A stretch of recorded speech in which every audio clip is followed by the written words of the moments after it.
A ver, micrófono.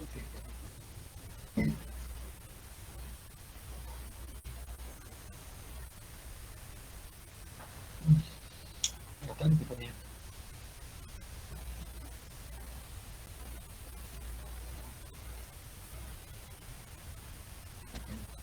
Andrea, Carmen.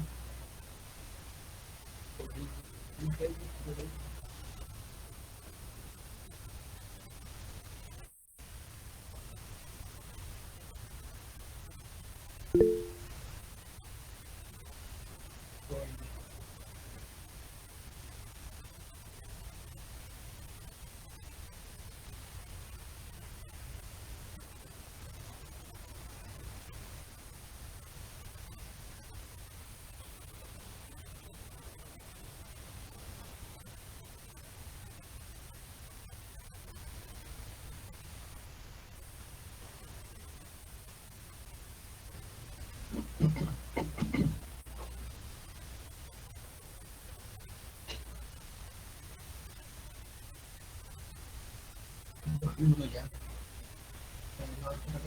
Bueno, más. Hay poco.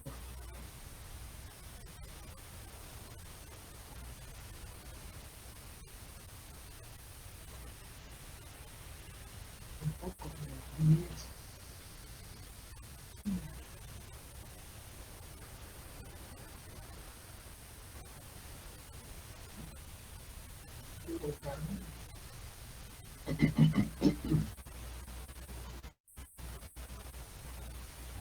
Buenas tardes, doctor. Ya va, Carmen, no tengo micrófono. Yo soy el que no tengo el micrófono abierto. Porque ya tengo corneto. Buenas tardes, doctor. Buenas tardes, Luis. Buenas tardes, Carmen. ¿Cómo me escuchan ustedes? ¿Me escuchan bien? Sí, doctor, perfecto y claro. Ah, ok. Muy bien.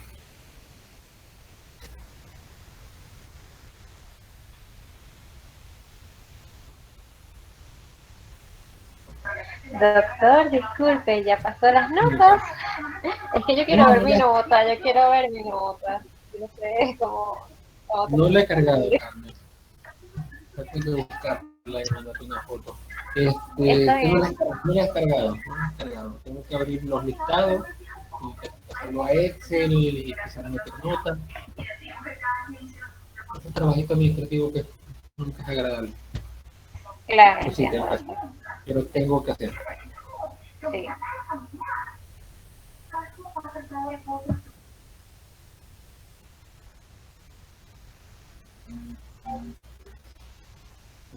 ¿Listo?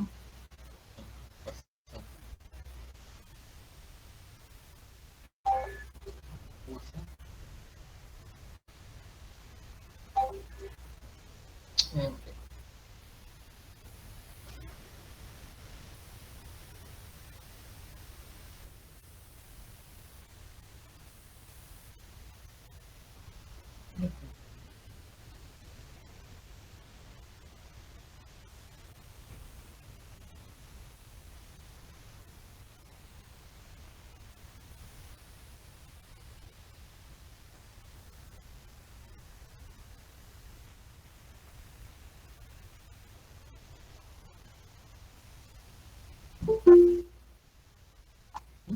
Eso.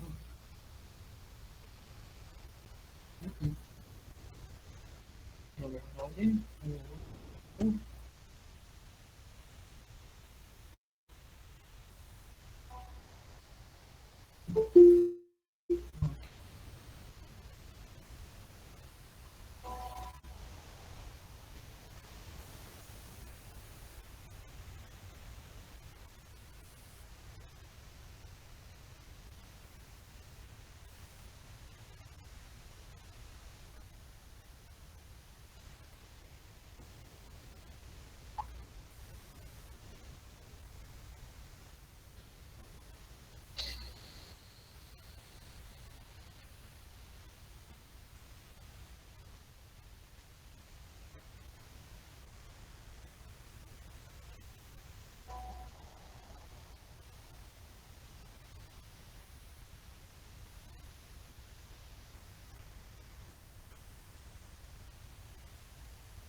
Alejandro.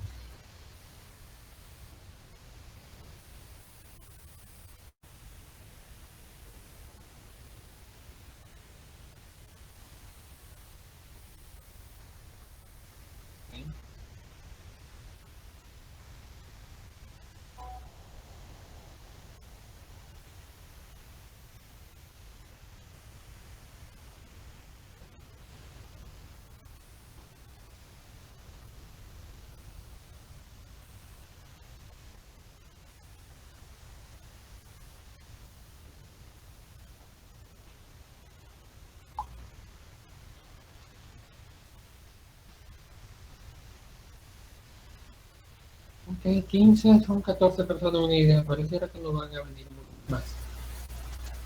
Vamos a dar la clase. Vamos a terminar por fin con la parte cardiovascular, que la única clase que faltaba era hipertensión. Vamos a dar hipertensión. Y por eso terminamos la segunda unidad. Ya para el lunes continuamos con la tercera. Prueba de funcionalismo pulmonar. El lunes. Prueba de funcionalismo pulmonar. Y después vendría el profesor Zaida con las enfermedades pulmonares, restrictivo y destructivo. Después de los pulmones, los riñones, vamos con los pulmones. Perdón, después de los pulmones, vamos con los riñones. Esa es otra parte más de la tercera unidad también. Estamos bien, más allá de la mitad. Doctor, disculpe, ¿y el examen sería el 31? Podría ser, podría ¿Sí? ser, podría ser. Acá cuando me puede poner la rosa para ver qué fecha va a ser, qué fecha también tiene ella disponible. Tengo que ajustarnos a su disponibilidad de horario también.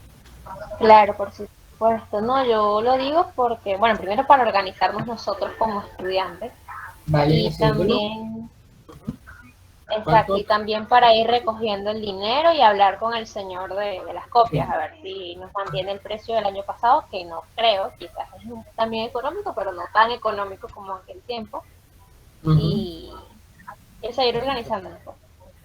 Te pregunto. Entonces no sería para la semana que viene, sino como para el 31, ¿no? La semana que viene es lunes 24. Sería el siguiente lunes que es 31. 31. O puede ser el Ok. viernes antes. No, el 31, doctor, creo que los demás comenzar un lunes con el examen es mejor. Pienso, creo que todos están de acuerdo, ¿no?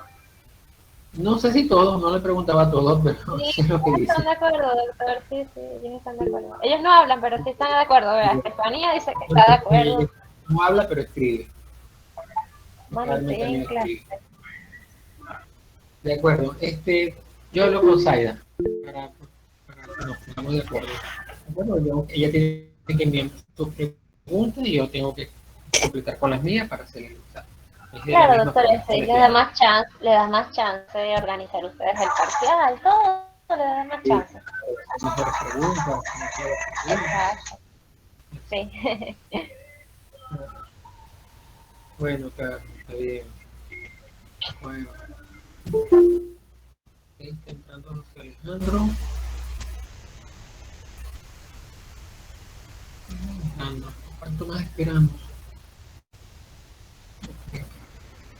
Ya, ya.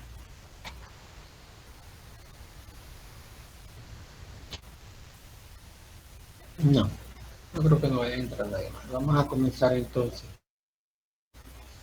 Voy a comenzar la presentación. Ok, presentación. Hago acá.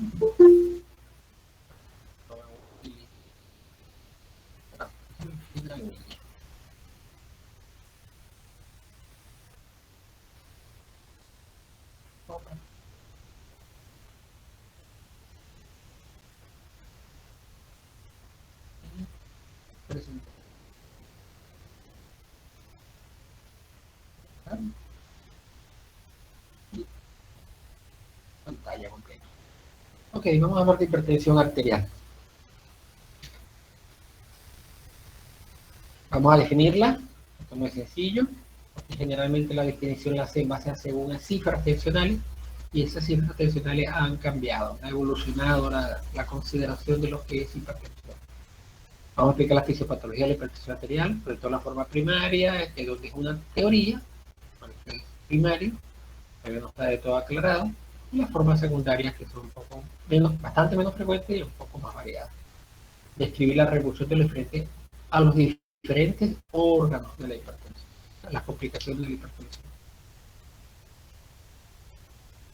¿Cómo se regula la hipertensión? O la tensión arterial, no es algo de fisiología. Básicamente la tensión arterial depende de tres grandes variantes, que es el gasto cardíaco, la bomba impulsando, la resistencia vascular periférica, que tiene un componente activo y pasivo, o sea, elasticidad de las paredes arteriales, que es pasivo, y el tono vascular, que es activo.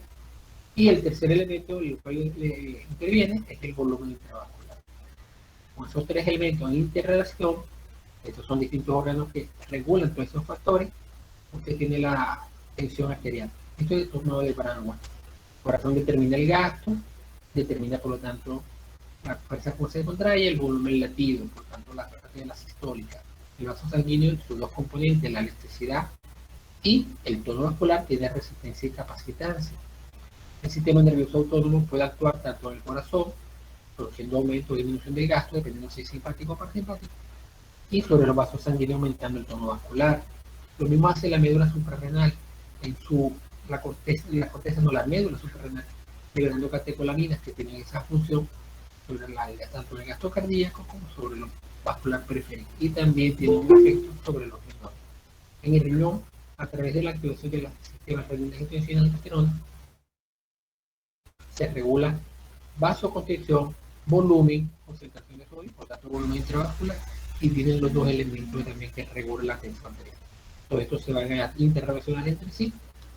Parte hipófisis también estaría a través de la vasopresina, y todos ellos regulan el tono en la tensión arterial. Resumido, aquí también lo tienen, pero en texto. El control de gasto cardíaco, los mecanismos con se regula la tensión arterial, el control de gasto cardíaco. Si tú controlas el gasto cardíaco, controlas la tensión arterial. El control de la resistencia vascular periférica, eso básicamente a través del tono, y el control del volumen intravascular, eso es fundamentalmente humoral. Componente neural que abre el control del gasto cardíaco a través del sistema nervioso autónomo. El simpático aumenta el gasto cardíaco, aumenta la resistencia vascular periférica y aumenta la contractilidad cardíaca y la frecuencia cardíaca también. Por lo tanto, afecta la tensión arterial por los dos elementos, tanto por la resistencia como por el volumen latido. Mientras que el parasimpático, el efecto es el contrario. El simpático produce bradicardia y produce vasodilatación.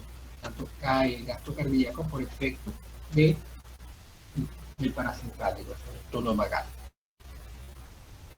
La resistencia vascular periférica, como les dije, tiene dos elementos: un elemento pasivo, que es la elasticidad del tono vascular, que tanta componente elástico tiene las arterias, que no estén endurecidas, que tengan buen tejido de colágeno. Eso es elasticidad, eso básicamente son los grandes vasos. Mientras que los pequeños vasos, los capilares y las arteriolas, dependen fundamentalmente del tono vascular. Ahí la muscular es dominante, y el aumento del tono depende de forma activa de la contracción de esos músculos lisovasculares. Estos músculos lisovasculares van a responder tanto a vasoreceptores como a quimioreceptores. En el caso de los vasoreceptores, una respuesta al estiramiento del vaso sanguíneo, hay mucho volumen, se estira y la respuesta es contraerse. En el caso de los quimioreceptores, tanto de forma autoclínica como paraclínica, liberando sustancias capaces de producir ese aumento del tono vascular. Por ejemplo, ahí está el óxido nítrico, que tiene la capacidad de ser el principal vasodilatador del proteína endotelial y un efecto local. Pero también hay otros variadores locales, miógenos, prostaglandina, tromboxano, que todos ellos tienen la capacidad de hacer de vasoconstricción o hacer vasodilatación. Lo mismo ocurre con el CO2, el ácido mineral, la concentración de hidrogenio, tienen que ver con la resistencia vascular periférica, porque modifican la parte activa, la del tono vascular.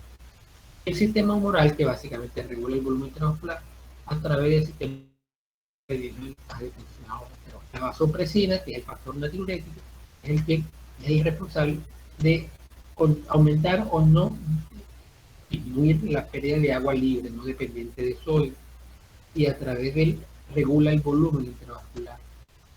Mientras que la categolamina adrenal tiene un efecto mixto, tiene un efecto sobre el sistema renina-angiotensina-aldosterona, lo activa sobre el vaso periférico aumentando el tono vascular y sobre el corazón produciendo un aumento del gasto cardíaco. Todo eso hace la categolamina. Aquí vemos un ejemplo de todos esos órganos, de todos esos sistemas.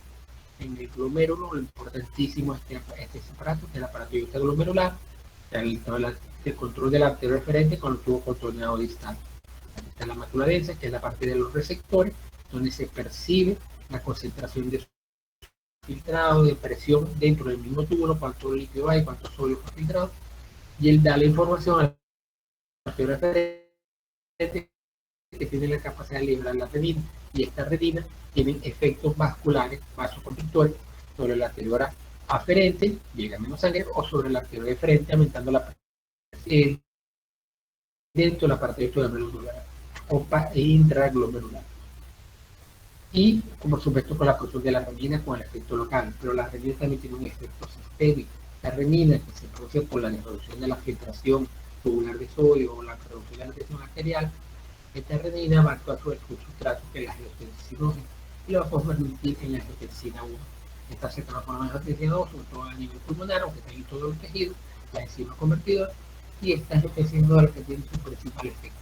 Biofeedback negativo de la producción de renina, pero va a actuar tanto a nivel vascular periférico, porque aumento del tono vascular, porque no vasoconstricción, aumento la resistencia vascular periférica, pero va a actuar sobre la corteza adrenal, liberando aldosterona, y la aldosterona retiene sodio y agua, por lo tanto expande el volumen intravascular y también aumenta la tensión arterial, pero por la expansión de la bulimia. Como ven, tiene el doble efecto. Y ellos tienen efecto de biofeedback negativo para inhibir tanto la angiotensina como la renina.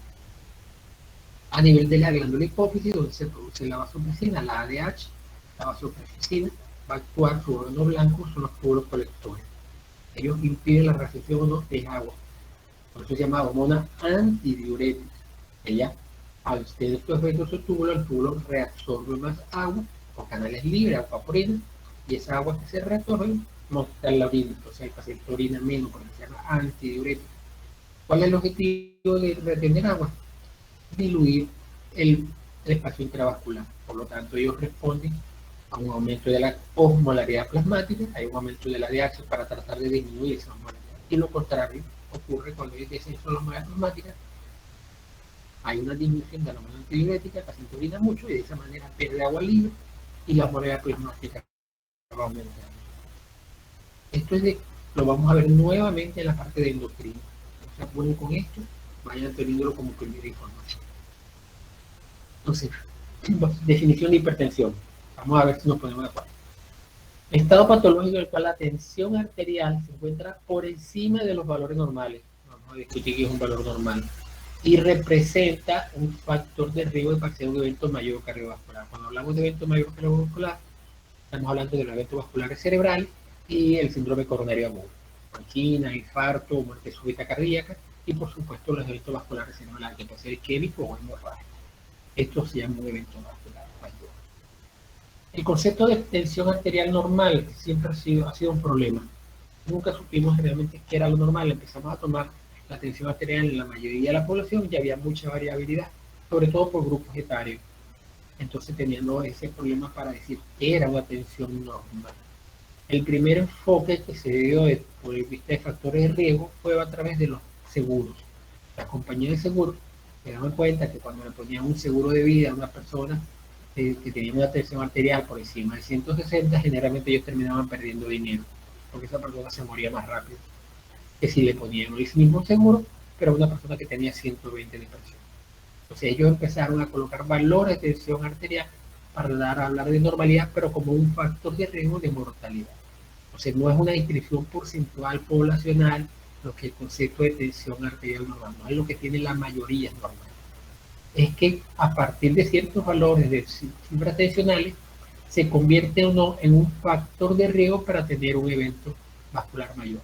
Entonces al principio la OMS hablaba de cifras tensionales 160-95 para hablar de hipertensión arterial.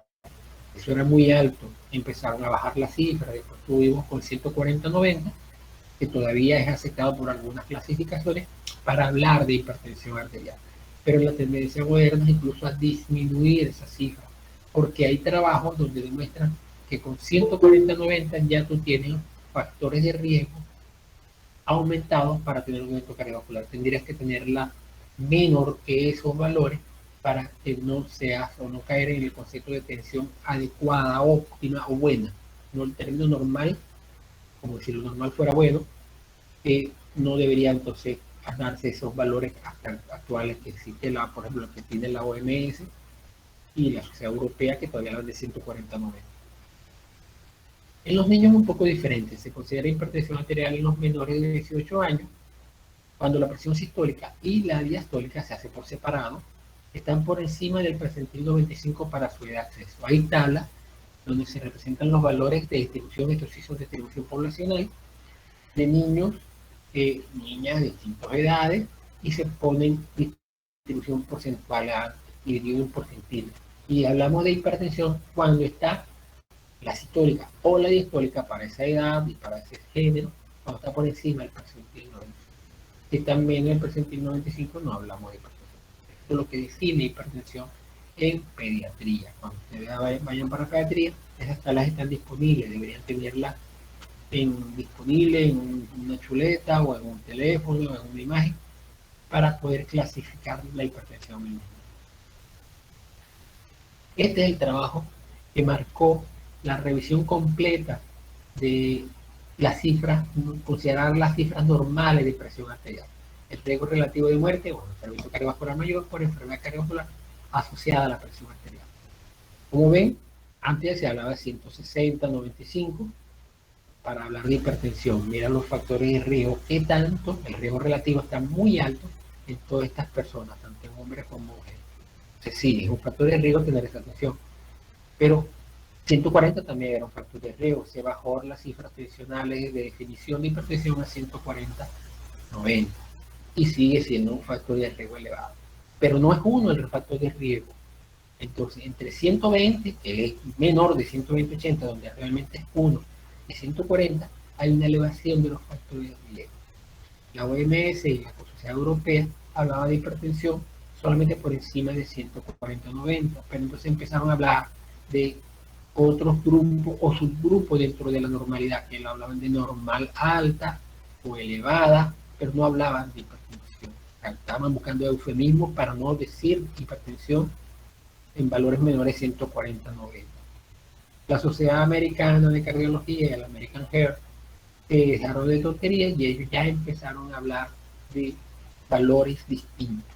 Entonces, todos estos valores que están acá de 120 a 130, de 80 a 90, a 89, ellos lo llamaban ya prehipertensión.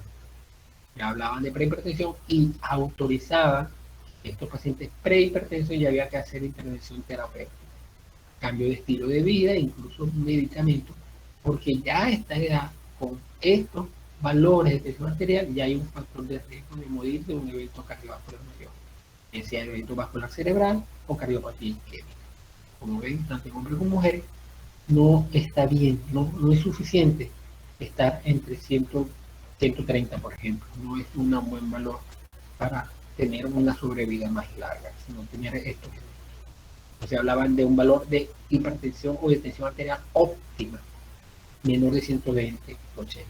A la larga, yo creo que la evolución va a ser que todo esto se considere hipertensión de distintos clasificados, 1, 2, 3, 4, distintos grados, y hablemos de normotensión o tensión normal, cualquier cosa que esté por debajo de 120.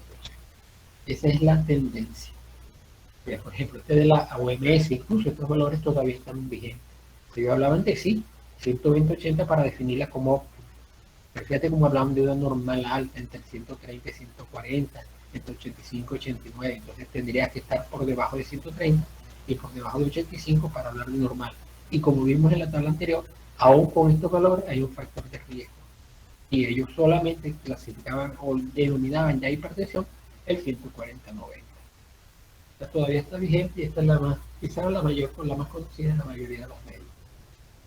Este de la Sociedad Europea se parece mucho a la de la OMS, Ellos trataban de hablar en el mismo idioma, el mismo concepto y utilizar los mismos valores, que es lo correcto para que no haya confusión. Y tenían más o menos la misma clasificación: óptima, normal y normal alto. Y los valores de protección en grado.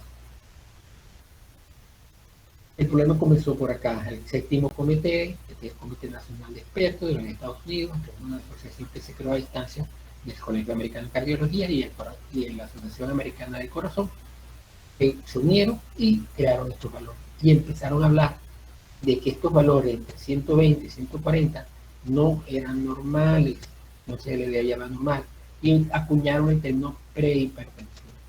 El término prehipertensión no fue muy bien visto. Muchos dogmáticos les causaba picazón el término. A mí tampoco me gustó, la verdad, porque eso es así como siempre sacaban el símil, la metáfora. Prehipertenso es como estar preembarazado. Eso no existe. O eres hipertenso o no eres hipertenso. Entonces, esta tendencia que utilizaba el quinto comité, el séptimo comité, era para llamar la atención sobre estos valores y que debía intervenir en estos valores. Ese era el objetivo real, ¿no? Que definirlo como pre. Era una forma de atención, no era normal, no era de la adecuada, y esto ya tenía que empezar. Por lo tanto, ya el mismo grupo, el mismo comité, pero se reunieron posteriormente y definieron estos nuevos valores de hipertensión y ya se dejaron de tontería. Fíjate que ya bajaron los valores de hipertensión arterial. Para ello, hipertensión es 130-80. Todavía no está el 120-30, que lo ponen como elevada, no lo llaman normal, pero tampoco lo llaman hipertensión. La tendencia es que en un futuro esto también lo van a llamar hipertensión. Y solamente hablan de normal, 120-80, menos de 120-80, y de ahí para adelante son distintos grados de la hipertensión. Esta es la más actualizada que hay, pero como ven es de la Sociedad Americana del Corazón y el Colegio Americano del Corazón y de Cardiología. Por lo tanto, es de uso limitado. La OMS y la Asociación Europea todavía no han admitido esta clasificación. La conocen, por supuesto, pero va a haber una tendencia. En algún momento tiene que unificarse todo el sistema y utilizar estos valores. Así que si alguien le pregunta cuáles son los valores normales de la tensión arterial, usted tiene que preguntar según la OMS o según el American Heart Association, para que tengan una idea. Aquí está el American Heart y el quinto comité, el comité anterior, que es el que le dije cuando comenzó el cambio, cuando empezaron a hablar de prehipertensión. Desde que hablan de normal, 120-80, pero estos valores que eran tierra de nadie, ahora empiezan a llamarlo prehipertenso, y la hipertensión lo mantenían en 140-90. Pero ya no, ya lo cambiaron ellos mismos. Y ahora hablan de hipertensión ya de primer periodo desde 130-80. Y esta que era de prehipertensión la llama elevada, para dejar solamente como normal menor de 120-80. Esta es la tendencia. En el futuro esto también lo van a llamar hipertensión. No sé si yo llegué a ver esa clasificación o no, pero por ahí viene. Ok, vamos a clasificarla según la etiología de la hipertensión. La hipertensión arterial se puede clasificar en primaria y secundaria. Primaria es la forma esencial o hipertensión esencial, es de causa no conocida porque es multicausal, muchos factores intervinientes para que determine la hipertensión arterial, y representa casi el 90-95% de los casos de hipertensión arterial, prácticamente todos. O sea, la forma secundaria, menos frecuente, ¿no? Menos del 5% de la población, forma de hipertensión secundaria. Esta hipertensión secundaria son potencialmente curables porque hay una causa secundaria que si tú quitas la causa que lo genera, tú curas la hipertensión. La forma primaria no se cura, pero sí se trata para el control de las hipertensiones. La forma de hipertensión secundaria puede ser de origen renal, endocrino, y hay otras causas. En el caso de la hipertensión secundaria de origen renal, posiblemente sea la más frecuente de todas las formas secundarias. En ella tenemos la parenquimatosis, es decir, cuando pierdes glomérulos, cuando pierdes masa renal. Si tú tienes insuficiencia renal, te vuelves hipertenso. Entonces la hipertensión es secundaria por tu falla renal. Es una falla parenquimatosa porque permite masa renal. Pero puede ser que tus riñones estén, todos sus glomérulos estén bien, pero no estén bien perfundidos, que sean las arterias renales, ambas arterias renales, que estén parcialmente obstruidas o obstruidas completamente. Entonces tienes isquemia renal y estableces hipertensión renovascular. Esa hipertensión también es una forma secundaria. Tú quitas la obstrucción, logras hacer un bypass o un probo de recanalización, repermeabilización de ese vaso sanguíneo, desaparece la hipertensión arterial. Podría ser potencialmente curable de forma quirúrgica. Y ahí también lo ven los reninomas, son tumores secretores de renina, que son tumores primarios, también pero tumores primarios, pero la causa de la hipertensión es secundaria y no son muy frecuentes, bastante raros realmente que tengan hipertensión arterial de tipo secundario. Mientras que la hipertensión endocrina, la causa más frecuente son las patologías tiroideas, tanto el hipotiroidismo como el hipertiroidismo, en ambos casos están asociados a hipertensión arterial. Tú modificas, corriges el trastorno endocrino y las cifras tensionales pueden llegar a normalizarse. Cuando tengas un paciente con hipertensión y afectación de la fluidez tiroidea, estás obligado primero a controlar la fluidez tiroidea y después reevaluar cómo evoluciona o cómo se comportan las cifras tensionales para ver si estabas ante una hipertensión primaria o secundaria, porque los primarios también se desarrollan de la tiroides. También están en la endocrina primaria las patologías suprarrenales, que puede ser a nivel de corteza o a nivel de médula. En la corteza tenemos la enfermedad de Cushing o los hiperaldosteronismos. Esta la vamos a ver en endocrinología, no corran con esto. Mientras que en la médula está el feocromocitoma, que lo que se produce es catecolamina y aquí lo que se produce es aldosterona. Mineralocorticoides, glucocorticoides y catecolamina, dependiendo de la ubicación de la producción excesiva de estas sustancias, se produce la hipertensión arterial. Otra forma de hipertensión arterial que tenemos acá es la hipertensión inducida por el embarazo, o la preeclampsia, o eclampsia, o la toxemia también se conoce, se han dado muchos nombres. En la hipertensión inducida por el embarazo, con manifestaciones neurológicas, proteinuria y edema, la gestosis del embarazo, ya vamos a ver una tabla donde vemos cómo está la etiología. Es una patología bastante frecuente, en ginecología se ve con bastante frecuencia. Es una enfermedad que puede comenzar ya desde la semana 20 del embarazo, aunque suele manifestarse después de la segunda mitad, la clínica hipertensiva, y el paciente se complica. Es un alto riesgo de mortalidad, tanto materno como infantil, del producto del feto. Y es bastante frecuente. En nuestro hospital, en el Rossetti, usted pasa por sala de parto y todos los días hay 3, 4 pacientes con hipertensión inducida por el embarazo, en algún grado de complicación, preeclampsia leve, moderada, severa, incluso eclampsia y las complicaciones de medio interno como el síndrome de Helen, que son las formas más frecuentes. También puede haber hipertensión secundaria al uso de fármacos, medicamentos que suben la tensión arterial. Los simpáticos miméticos tienen un efecto que puede subir la tensión arterial. Los que tengan alto contenido de sodio expanden el espacio intravascular y pueden producir hipertensión arterial. Entonces, esos fármacos, ahorita que estamos utilizando los esteroides, pueden tener un efecto de subir la tensión arterial. Los antiinflamatorios también tienen esa tendencia. Hay que estar pendiente de ello porque quizás la hipertensión del paciente es por este producto y no porque tenga una forma de hipertensión primaria. ¿Sí? Corrige los medicamentos, quitar la posible causa y la hipertensión resuelve. ¿Okay? Entonces, menos intensa, pero también son posibles estas formas de hipertensión secundaria. Esta es la fisiopatología, un intento de representar la fisiopatología de hipertensión arterial esencial. Por ser hipertensión arterial primaria o esencial, se desconoce exactamente la causa. Lo que sí estamos muy claros es que hay un defecto en la excreción renal de sodio. Aparentemente la orientación está por la excreción renal de sodio. Y hay un trabajo de Nicolás Madia, que fue publicado en New England y también fue publicado en algunas revistas de nefrología. Nicolás Madia es un nefrólogo y que da una explicación muy buena, inteligentísima, de la posible etiología de la hipertensión arterial esencial. Nuestros riñones fueron creados, definidos para el hombre antiguo, donde la ingesta de alimentos no tenía sodio agregado. El sodio agregado, el salero, fue una invención del hombre moderno. Antes no había sal en las mesas ni en las cocinas, solamente en la sal que traían los alimentos. Por lo tanto, nuestros alimentos tenían una alta riqueza de potasio. Vegetales, frutas, carnes tienen gran cantidad de potasio, pero muy pequeña cantidad de sodio. Y nuestros riñones estaban diseñados para reabsorber sodio y eliminar potasio, porque esa era nuestra dieta, baja en sodio, alta en potasio. Pero al cambiar la dieta universal, porque descubrimos la sal, la refinamos y la ponemos en la mesa y se lo agregamos a cuantos perulitos o comida tenemos, le echamos sal, ahora tenemos una dieta muy alta en sodio y muy baja en potasio.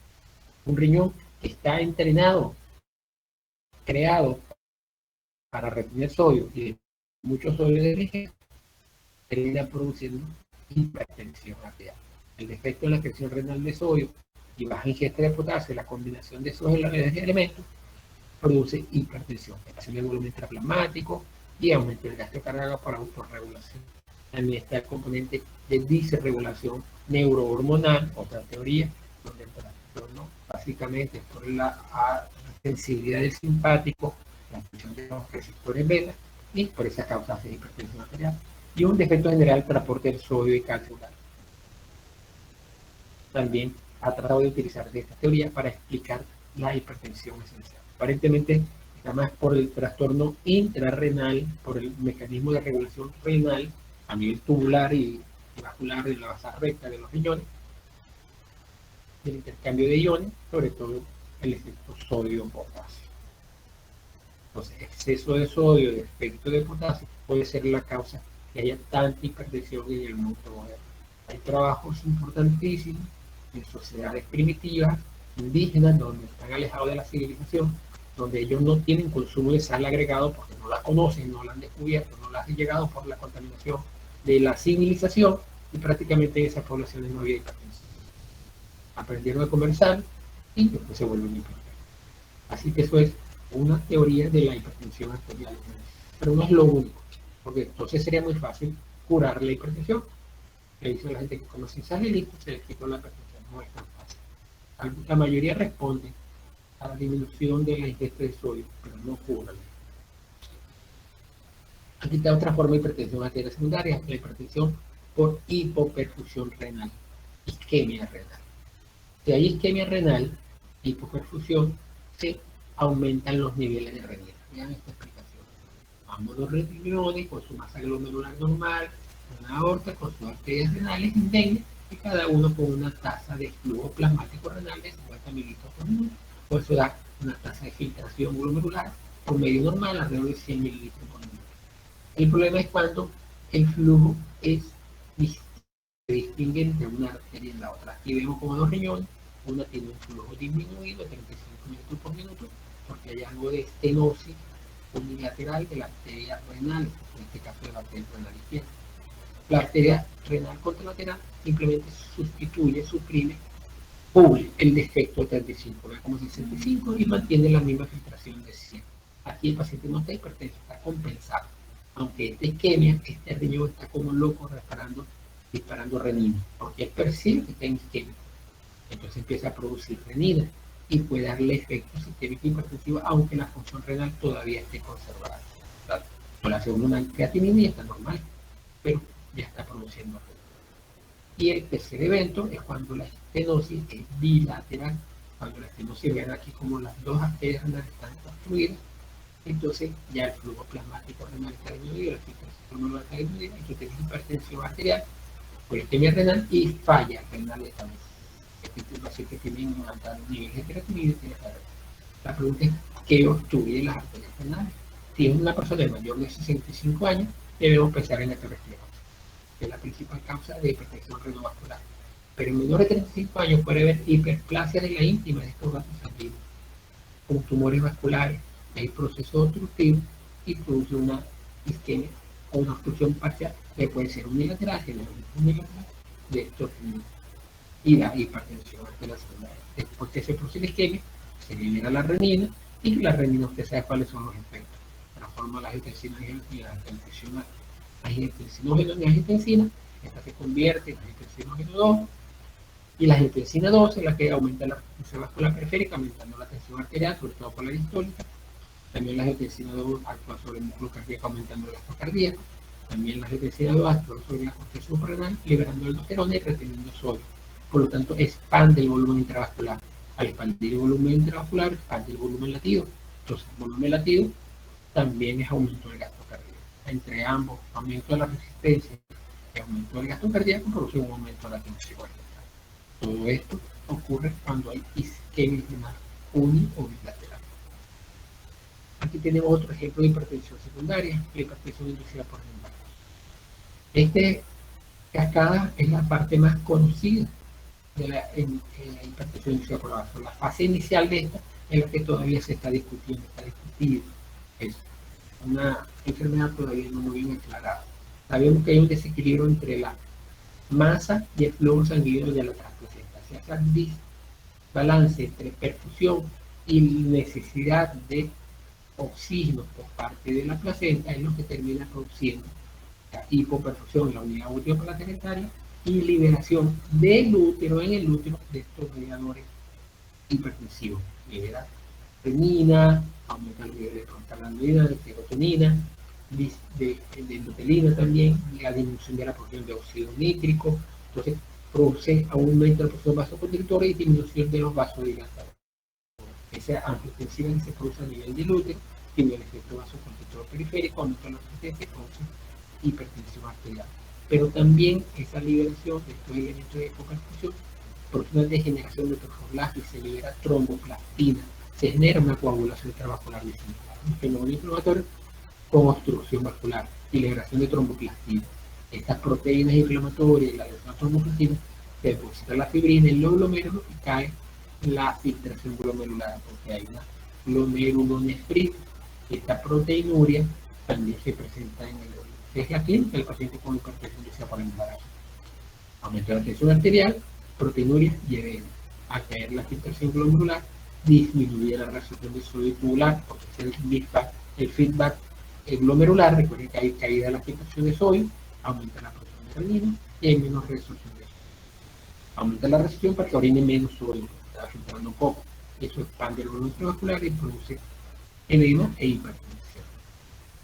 El punto es cómo se llegó a este desbalance. Esta es la parte que no está muy clara. Posiblemente las causas primarias de este desbalance, o sea, hay un componente de inmunidad alterada, herencia y defecto en la angiogénesis. Lo que hemos encontrado en estos pacientes que tienen hipertensión inducida por toxemia por el embarazo, ¿okay? Hay un desbalance en la angiogénesis. Los factores angiogénicos uteroplacentarios donde se forman las arteriolas espiraladas están alterados. Los factores proangiogénicos están disminuidos y los antiangiogénicos están aumentados. Entonces tenemos un flujo placentario entre placenta y útero, la unidad uteroplacentaria, donde hay disminución de la perfusión del flujo. Las arterias están allí, pero son muy rígidas, prácticamente no se dilatan y entonces el flujo está comprometido. Eso produce la hipoperfusión. Esa es la obstrucción funcional y orgánica de arteriolas espiraladas, menos flujo sanguíneo por disminución de su capacidad de vasodilatación. Recuerda que no produce óxido nítrico. Hay disfunción endotelial, caída del óxido nítrico, de la prostaglandina, aumento de la endotelina y el tromboxano, que son vasoconstrictores. Y si activación de la cascada de coagulación, la producción de la CD por activación de la tromboplastina. Y esto afecta a múltiples órganos, no solamente afecta el riñón, no solamente afecta el aparato vascular periférico y el corazón, también el sistema nervioso central, donde hay hipertensión en el sistema nervioso central, y afecta el hígado. O sea, afecta a múltiples órganos y se produce la toxemia del embarazo, donde es una enfermedad de falla multiorgánica y puede llevar a un síndrome de Steno, que es una complicación mayor de estas enfermedades. Es bastante frecuente. A partir de la semana 20, incluso puede ocurrir hasta semanas después del parto, puede darse todavía, pero lo más frecuente es que aparece después de la semana. ¿Qué pasa con la hipertensión cuando se hace crónica? Esa es la historia natural de la hipertensión.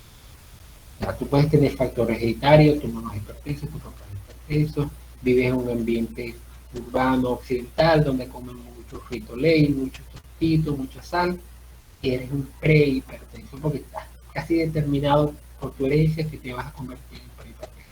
Pero aquí no hay hipertensión todavía. A esta edad te toman la tensión arterial y está normal.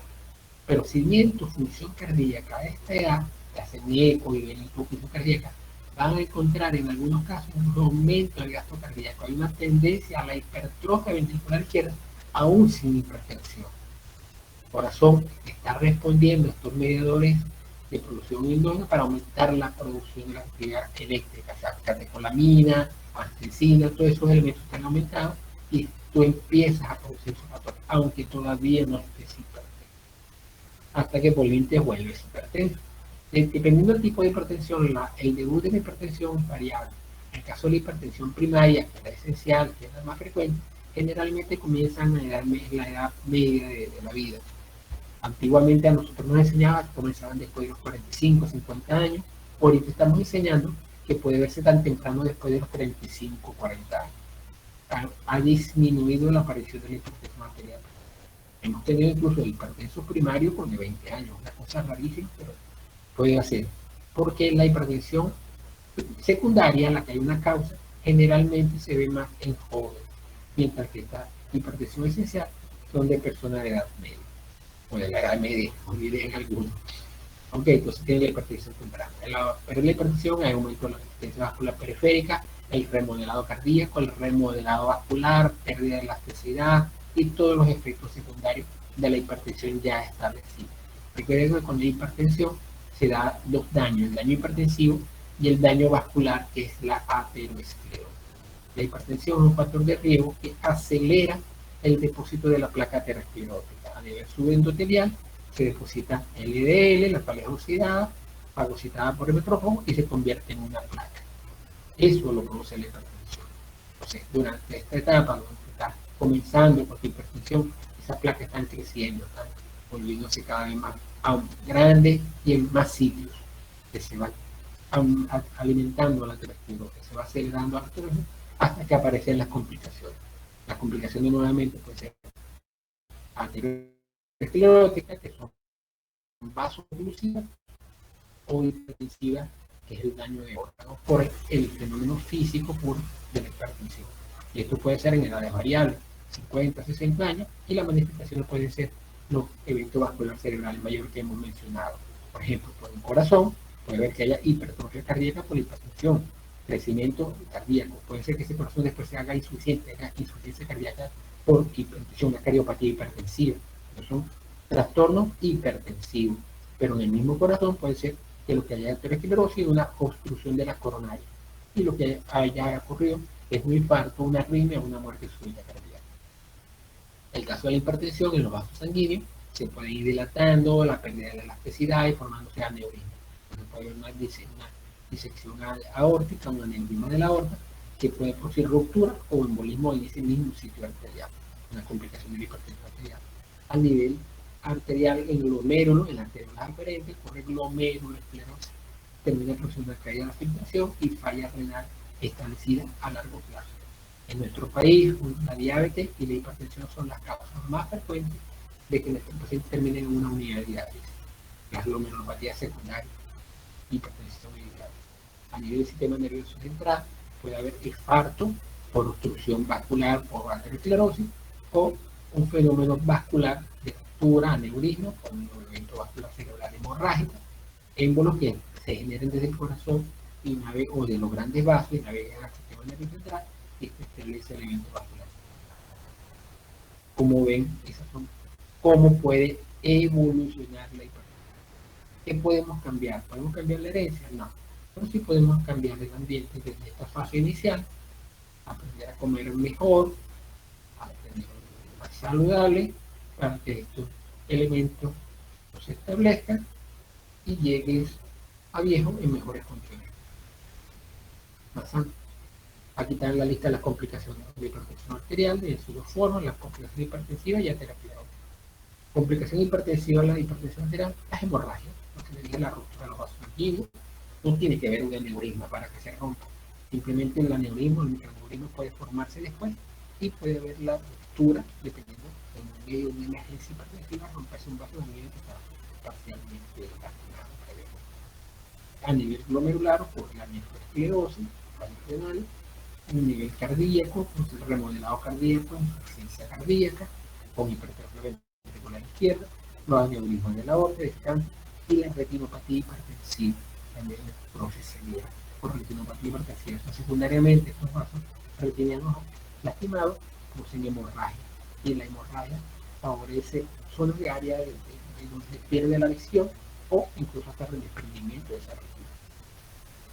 Complicaciones ateroscleróticas de la hipertensión arterial. La acumulación de la placa aterosclerótica se puede expresar como un infarto coronario, IM, muerte súbita cardíaca secundaria a una arritmia cardíaca, puede ser una TB o una taquicardia ventricular complicada, que el paciente no reacciona, no da tiempo su rescate y se muere en sitio, una muerte súbita cardíaca. También puede ser fenómeno trombótico, que se libera, que obstruye el vaso sanguíneo y se produce un evento vascular cerebral, pero obstructivo, en este caso isquémico, 9-6 isquémico.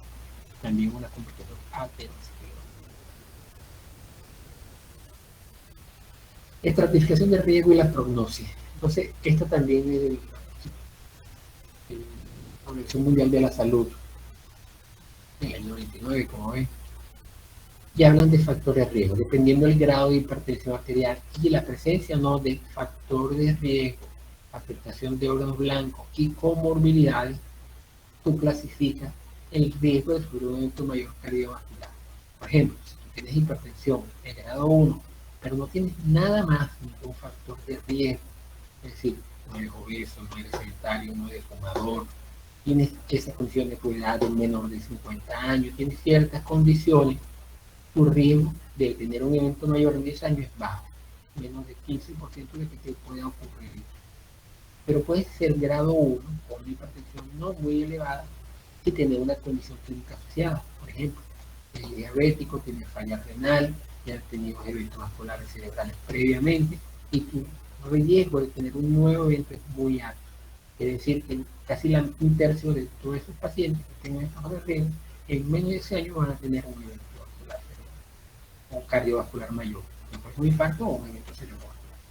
Entonces, hay que trabajar sobre los factores de riesgo para evitar el daño de órganos y si hay condiciones clínicas asociadas, los parámetros de tratamiento son más agresivos. No es lo mismo tratar a un paciente diabético que a un no diabético, por ejemplo.